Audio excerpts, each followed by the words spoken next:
It's exactly 10 years since Michael Schumacher's skiing accident in the French Alps, and it's 10 years since we last saw him in public. Only his family is allowed to see him, and a select few outside of it, one of them being the former FIA president, Jean Todt, who revealed a shocking fact in recent days. It seems that Michael Schumacher as we know it is gone, and it will stay that way, most likely, until the end of his days. After retiring from Formula One in 2012, Michael Schumacher went on a holiday in late 2013 with his family, his wife Corinna, son Mick and daughter Gina, alongside some family friends at the luxurious resort of Méribel in France.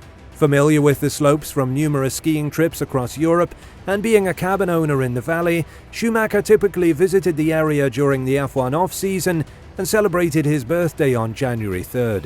However, on the morning of December 29, 2013, at around 11 a.m. local time, in a spontaneous decision to assist another skier, Schumacher ventured into an off-piste area adjacent to the slope. This decision proved fateful, as he collided with an exposed rock, lost control, and was launched through the air. Falling 10 meters away, he struck the right side of his head, resulting in a cracked helmet and consequences that would change Formula One forever. Although initially conscious, Schumacher showcased illogical responses and erratic behavior, prompting medics arriving within minutes to call for air extraction. He was airlifted to Moutier Hospital before being transferred to a specialized trauma unit in Grenoble, where the severity of his injuries became apparent, and after arrival, the then 44-year-old was in a coma, necessitating urgent brain surgery to address swelling and ensure a continuous oxygen supply. A press conference described Schumacher's condition as extremely serious, with the hospital's deputy director, Professor Marc Penot, acknowledging the impossibility of predicting the world champion's future. Heavy bleeding and brain bruising led to Schumacher being placed in an artificial coma, as the head of anesthetics, Jean-François Payen, emphasized the life-saving role of Schumacher's helmet, stating that without it, survival would have been unlikely. Neurosurgeon Stéphane Chabard revealed at a press conference that Schumacher did not exhibit a normal neurological reaction after the accident, further complicating the prognosis, and surrounded by family, close friends, rushed to the hospital to be by his side. With the severity of Schumacher's accident becoming clear, and the prospects of the German resuming a normal life dimming by the hour, the Formula One world went into shock, as almost everyone associated with the sport expressed their messages of support. With the news of Schumacher's accident rippling outside of F1, messages of support also came from German Chancellor Angela Merkel and other sporting legends like Boris Becker and Lukas Podolski. The scenes at Grenoble Hospital showed just how much media interest there was in the predicament of the Schumachers, with a heartbroken Corinna having to contend with heartless photographers and reporters getting in her face as she made her way to the hospital each day. Joining her and her children were Sabine Kemm, Schumacher's longtime press officer, who deftly and bravely dealt with the media as much as the family decided to do, as well as Ralph and Rolf Schumacher, Michael's brother and father, respectively. But, as an example of some of the disgusting behavior displayed by some less honorable media, a journalist dressed up as a priest in order to gain access to Schumacher's hospital room, and he was quickly discovered and escorted from the premises. The process of waking Schumacher from his coma began in late January 2014, but it took until April 2014 for an update on Schumacher's progress, with Kemm releasing a statement to say he had been showing some signs of consciousness and awakening, and 2 months later Schumacher was confirmed as no longer in a coma and was able to leave Grenoble Hospital.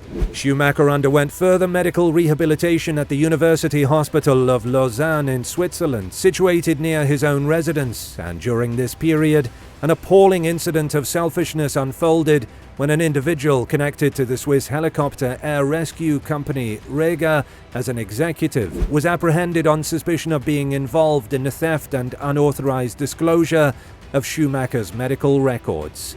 The perpetrator had attempted to sell these confidential records to various media outlets for €50,000. Following the tracking of an IP address associated with the theft, the suspect was arrested after Schumacher's transfer to Lausanne. While in custody in Zurich, the suspect was discovered deceased in his cell the following morning. Meanwhile, Corinna Schumacher took steps to establish a comprehensive medical suite at their family residence on Lake Geneva. This facility, presumed to be staffed by numerous doctors and aides, provided the Schumacher family with a private space as they withdrew from public view. But hopes that a breakthrough was coming were dashed in 2016, with the Schumachers taking legal action against a German magazine. Bunter claimed that Schumacher was able to walk and raise an arm, a report that was deemed irresponsible by Chem. The court hearing resulted in Schumacher's lawyer, Felix Dahm, revealing that the then 47-year-old was unable to walk or stand, even with assistance. In recent years, there have been no family updates on Schumacher's condition, with only vague hints offered by Jean Todt as a trusted confidant and friend to the family. Last year, Schumacher received an award from the state of North Rhine-Westphalia in Germany, with Corinna and Gina joined by Todt for the ceremony to collect the prize on Michael's behalf.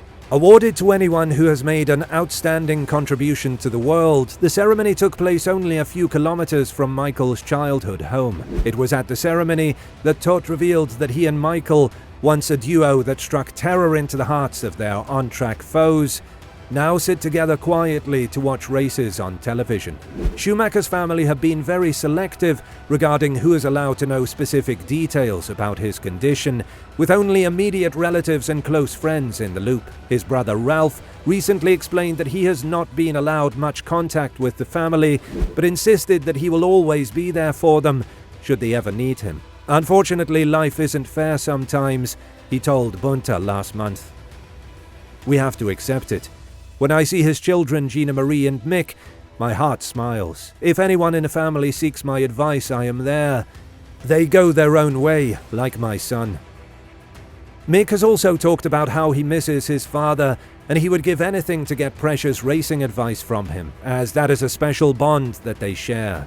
Speaking on a Netflix documentary in 2021, Mick said, "I think Dad and me, we would understand each other now in a different way, simply because we speak a similar language, the language of motorsport, and that we would have so much more to talk about. That's where my head is most of the time, thinking that it would be cool, that would be. I would give up everything just for that." On January 3rd, 2024, Schumacher will be 55, marking an entire decade since the pivotal skiing incident that changed his life and the lives of his family. But despite so many years going by, certain fans and journalists persist in displaying an unwarranted sense of entitlement regarding updates on Michael's medical condition. This misguided expectation occasionally results in visible criticism directed at Corinna and the Schumacher family. However, they have consistently maintained their stance, and their ability to sustain a successful radio silence is commendable because it has maintained for so long. Schumacher, known for his ruthless and headstrong demeanor as a sportsman, channeled these qualities on the track, transforming into an implacable force of nature, and his strength and determination redefined the standards for top-level Formula One drivers, standards that endure to this day.